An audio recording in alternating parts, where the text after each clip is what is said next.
Hello, coaches! Welcome back to another episode of Coach Better from Eduro Learning. In this episode, Clint and I are chatting about a question we received in our Coach Better Facebook group. Can anyone be coached?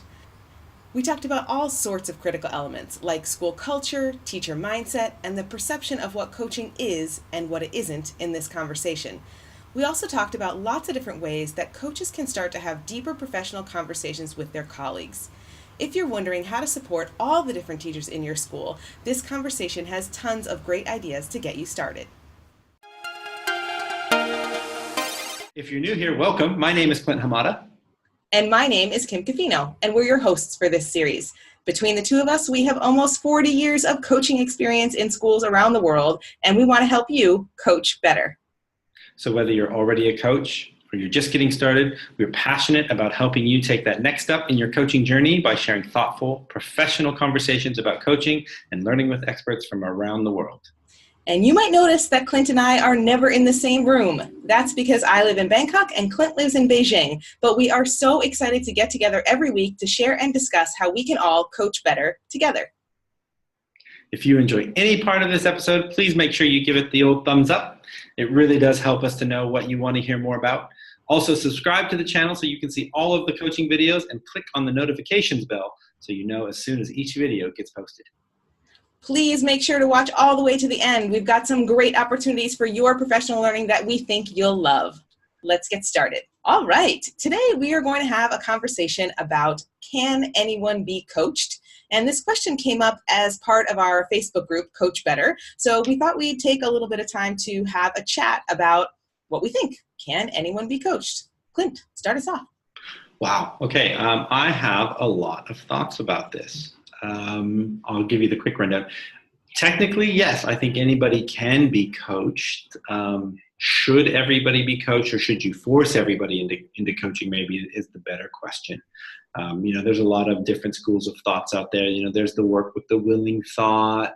There's the I don't know if you've seen the video of the three trains and how, train cars, and like you've got the people in the front and they're easy to work with. And you get the people in the back and they're hard to work with. You got the people in the middle and that's who you want to like really work with. You want to move them into the front car, and then hopefully people from the back car will move to the middle car, and just trying to get people to choose to be. But as I dig deeper and I speak to more and more people, and read a little bit more about coaching, I think really, as everyone says, coaching is about relationships, and you can't have that relationship if it's forced. So if your principal comes to you and says, I really want you to go and work with Kim as your coach, that's not really coaching, right? That's like this deficit model of me as your supervisor saying, I think there's something wrong with you and you need to go and see Kim to fix it. And I'm not saying that doesn't need to happen in some instances, but I don't know if we can call that coaching. People might disagree, but I don't know if that's really coaching. To me, coaching is me making that decision of, I want to take that next step. I'm going to go and talk to Kim and see what she can. I'm going to make myself vulnerable and open, and I'm going to go to her and see what she can do and talk to her and come up with a plan for how we're going to take that next step. And then you get in all the different types of coaching. Is it cognitive coaching? Is it instructional coaching? Is it, but ultimately it's me as the individual making myself available. Can anybody be coached? Absolutely. At any given time, is anybody ready to be coached? I don't think that's true. What do you think? Go ahead. I was going to say, what do you think?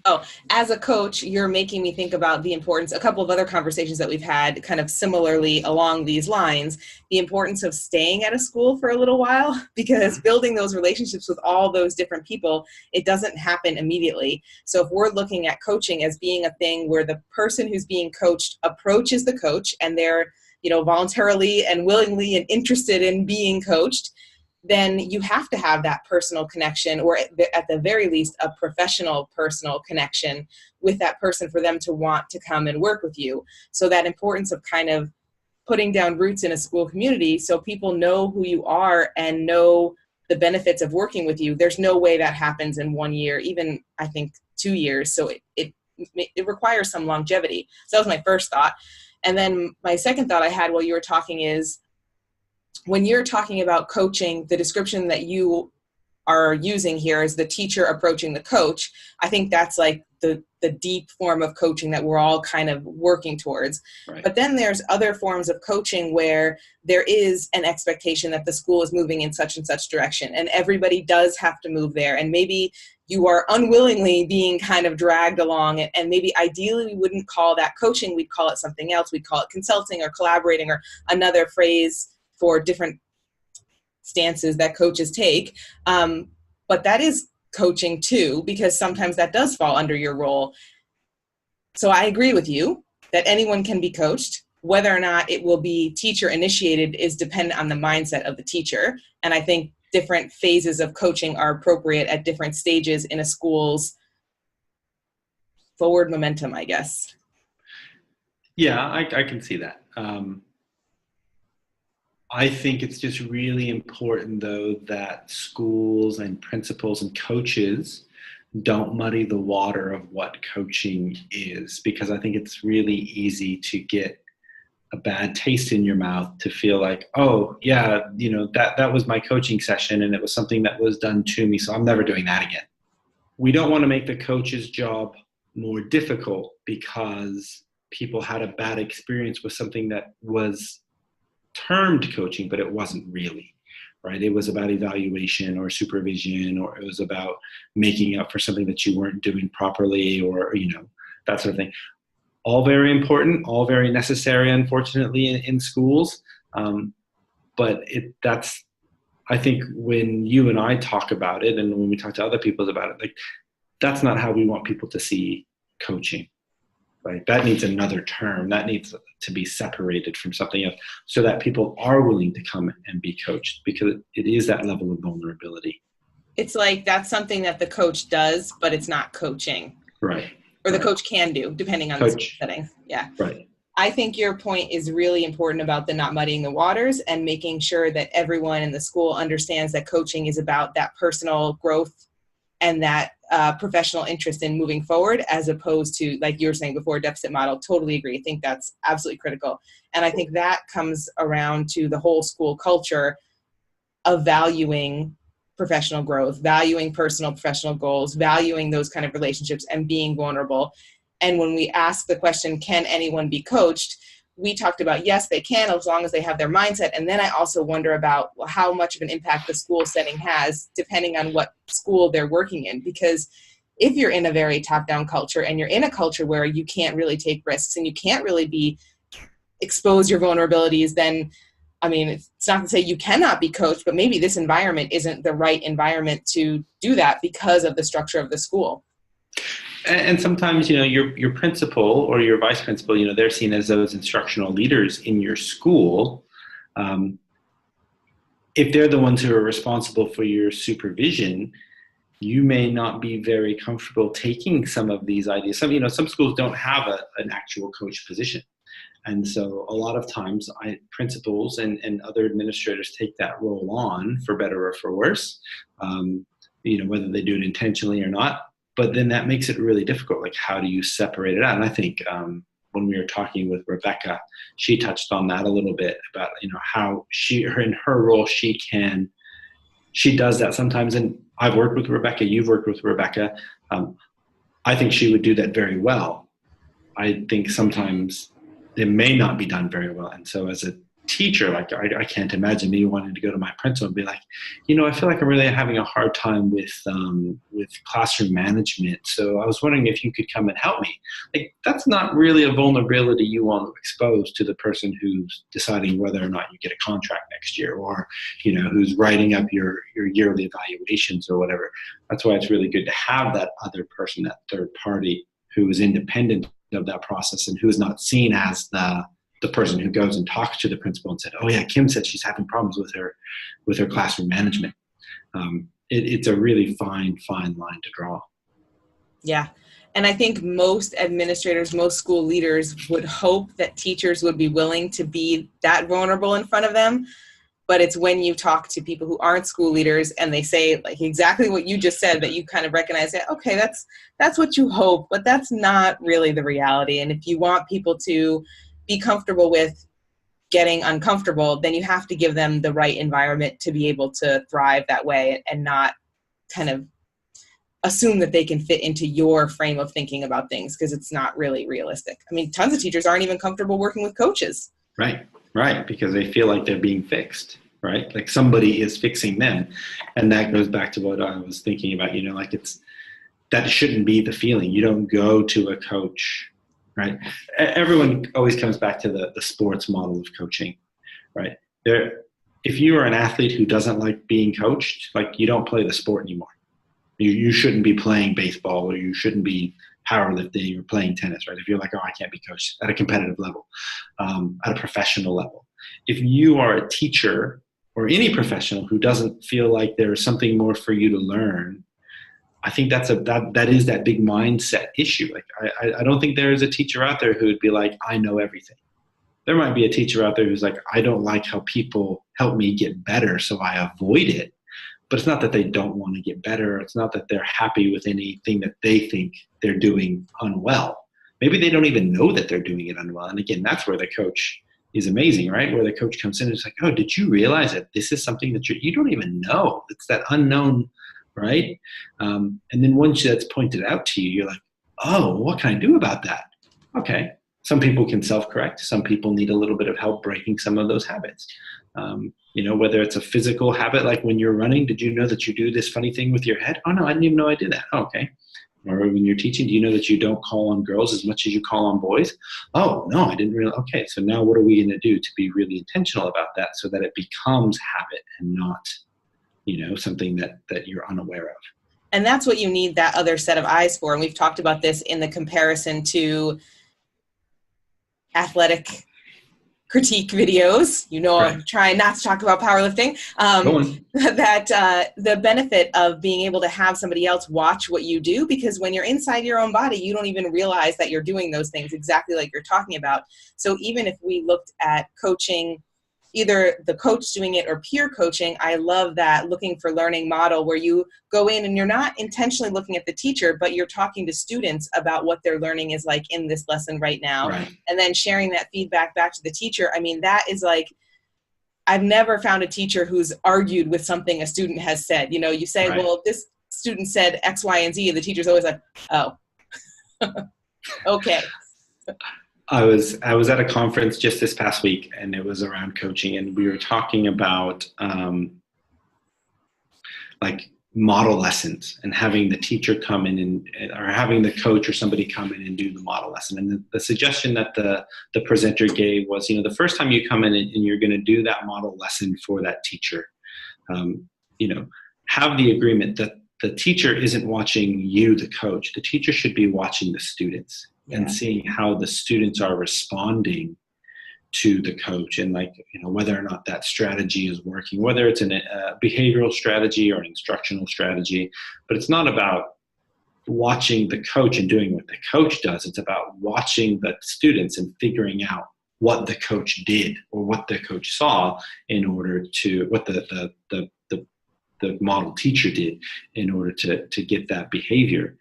And then the second time, now you start watching the coach and being more, oh, he's doing this or she's doing this because of that.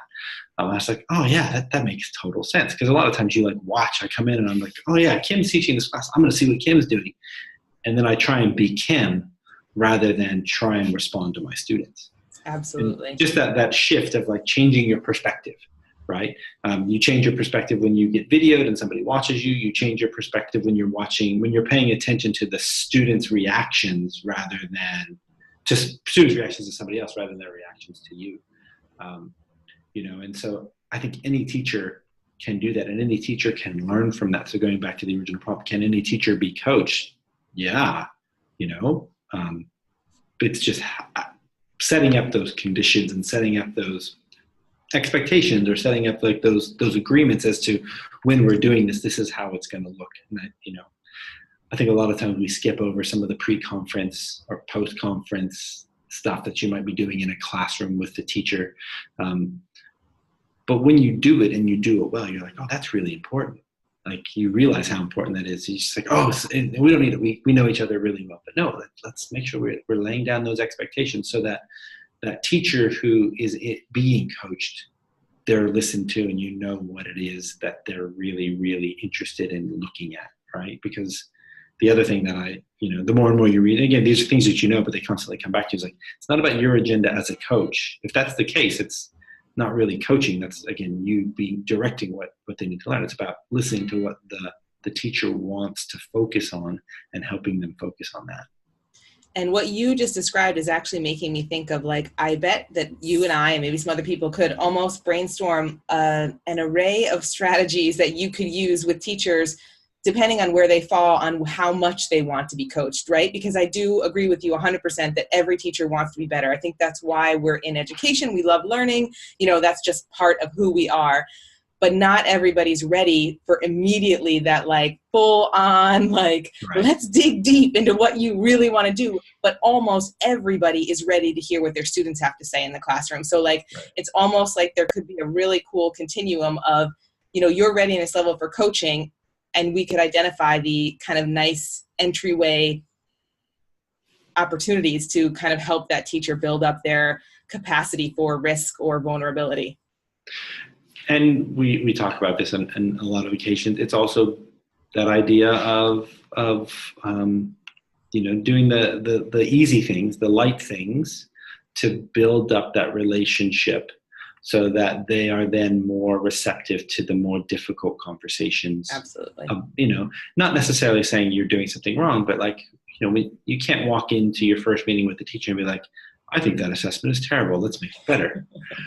Wow, you have to have a really good relationship with somebody in order for them to take that well. It's like, how do you dig in and find out their motivations and understand where they're coming from, and then make that suggestion of, what are the outcomes that you're trying to get to? And, like, what are those coaching moves that you have to try and help those teachers be reflective as to the intentionality of their task or their assessment or their, whatever their classroom setup, and be like, this is what I've noticed when I've been watching this or when I've been looking at that. But you can't do that without the experience of being in the class with the teacher, being in the planning session with the teacher. And you're making me think again of the sports analogy of when the coaches go over all the different plays and you can see them on the screen and they're writing, do this and do that, and you run here and you run there. Like, we never do that as coaches. We never analyze, this is the situation that I'm in with this teacher. What's the best way? Because so often we're working on our own, right? So, like, How do we, there are lots of ways we can provide that kind of collaborative environment, especially if you're working in a team, as I know you are at IS Beijing. But that idea of coaches being able to connect and collaborate on, these are the challenges that I face in my role. How do you find that exact right entryway point? How do you find the exact right play for this person? And I think we can do that in our Coach Better Facebook group. We can do it in our Coach Better Slow Chat. We can do it in the Coach Micro Credential. But I think that idea of, like, bringing people together to talk about those kind of strategies will help coaches feel less isolated than they often do. I know, having felt isolated as a coach many times in many different jobs. Well, and I think, oftentimes as a coach, you are one of the only ones. Yeah. So who are you? Who is your support network? Who is your team? Who are your close collaborators? Like, who do you download to in order to be like, oh, what could I have done better? Because, again, I think it's that internalization of the process that you just went through. That's what makes you a professional. That's what makes you better, right? We expect teachers to look at their teaching practice and be like, oh, what could I have done better? Coaches need to be looking at their coaching practice, being like, oh, what could I have done better? Did I push that person too far? Could I have pushed that person a little bit farther? Were they ready to be coached? Should it just have been something a little bit more congenial?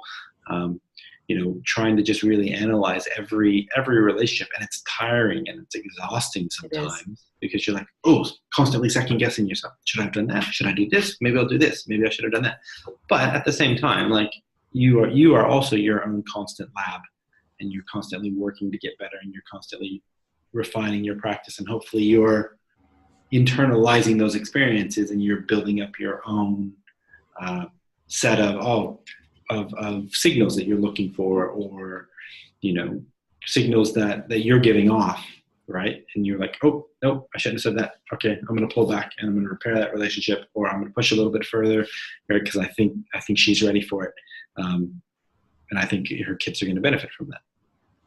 And everything you're saying is reminding me again why I think it's so important to reflect in whatever way works for you, whether it's, you just write things down in a journal, or you have a blog, or you take video recordings at the end of every day. Like all the conversations that we have, as soon as we get off the phone, I'm usually on my computer, to be honest, like typing up ideas from that conversation, because so much good stuff happens from the conversation, from the reflection on the conversation, that can get lost when we're moving so quickly from day to day, or person to person, or task to task.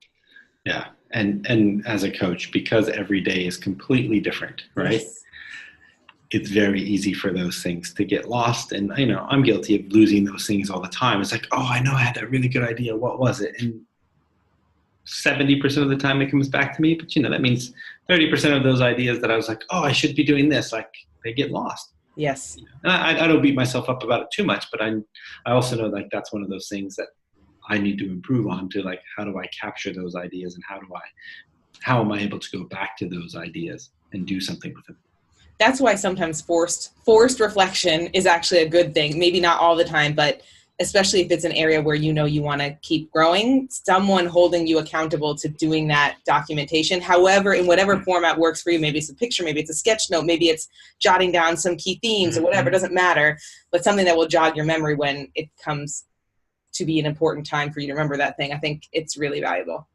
And it's also how you build muscle memory. So it's doesn't become forced in the future. It just becomes something that you do that becomes part of your practice, right? And so you and I have had conversations about like what are the traits of a good coach? What are those standards of a coach that you could look at and go, how can I grow better? And maybe that's part of it. Is like part of it is your planning, part of it is your reflection. Like what's that whole cycle of you as a coach? Kind of all the things that you do in a day. Are you able to do this? Are you able to point back, and are you able to show measurable improvement in, I'm saying that my reflection is pretty poor, so I'm going to do X, Y, and Z, and hopefully in 6 months' time it won't be as poor, right? And maybe I have my own coach who's going to help me, and keep me on task and ask me some questions. So, Clint, you said before in our last session, you're really working on your reflection. What have you done differently? Oh, nothing. Okay. So what are you going to do differently? Oh, I'll do this and I'll try this. All right. So now you're being held accountable, not from an authoritative point of view, but from a professional accountability rather than and working towards your own goal that you set for yourself.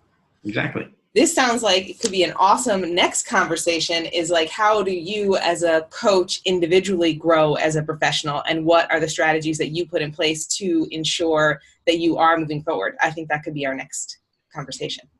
And I know that we have our team conversations. I'm also wondering, maybe a good topic for the rest of the team is who coaches the coach? Oh, love it. Yes. Right? Who coaches the coach? Write that down, because I won't. And yeah, I got to write it down right now. So we're going to stop this call because we had lots of great conversations. So thank you so much for joining us today, and we hope to see you again soon. Yeah. See you later. Bye. If you've enjoyed any part of this video, please give it a thumbs up. If you want to see more great conversations about coaching with inspiring educators from around the world, subscribe to our YouTube channel and click the notifications bell to find out every time we release a new episode. To hear the full-length conversation, subscribe to the Coach Better podcast wherever you get your podcasts. And if you're looking for even more resources to help you coach better, head over to edurolearning.com/coachbetter to explore over 20 online courses designed by coaches for coaches. Catch us on Twitter, Instagram, and Facebook at Eduro Learning to connect with us. See you next week on Coach Better Spotlight.